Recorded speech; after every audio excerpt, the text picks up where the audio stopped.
Here's another important video from the Personal Defense Network.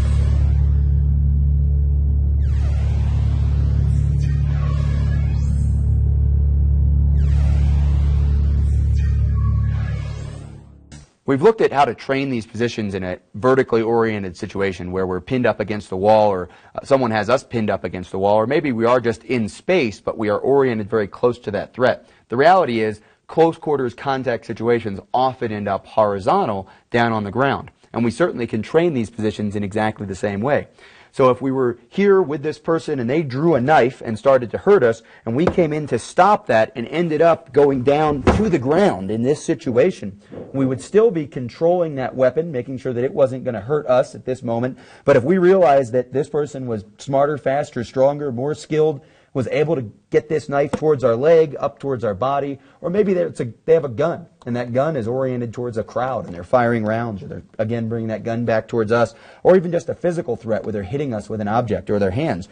If we're in this position, we maintain our orientation with our body up against the threat so that we know where they are. We don't have to look down. We could be up here. We could have a hand in our face. We could be blinded. It could be completely dark. We could be inside of a vehicle. Any situation. As long as we have an idea where that body is, we grip. We've made the decision to transition to a lethal response. We come up out of the holster. We orient the muzzle towards the threat. Safety officer, again, will check the angle, and then we will touch, press, and fire that round. Okay. We, again, may be in a situation where we have to come up, orient, and press multiple times to get the threat to stop. While these shots that go into the side of the torso here wouldn't be optimum, again, they wouldn't be the kinds of shots that we would get if we were standing up, extending full arms, extension in our line of sight, parallel with our line of sight, maybe even using our sight alignment, sight picture principle to hit the high center chest or some other area that was more likely to significantly affect the target's ability to hurt us.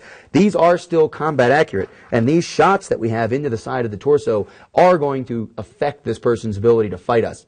Another thing I want to point out is that in this environment, we are in a training area designed for this situation, where we're shooting down into an area that's got rubber and metal grates with frangible ammunition and a safe steel stop with standoff underneath. This is a very controlled situation and not the kind of thing that you would want to do in an uncontrolled environment. But again, in this position with an airsoft gun or with a sim gun, I get exactly the same type of situation. At this point, again, we would assess the situation.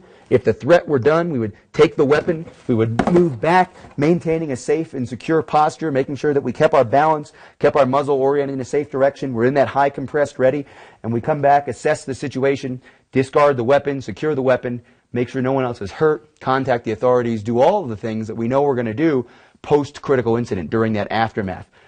Understanding that these situations can go horizontal as well as vertical is really important. Making sure that you don't just train these things in isolation. We've looked at some very static examples.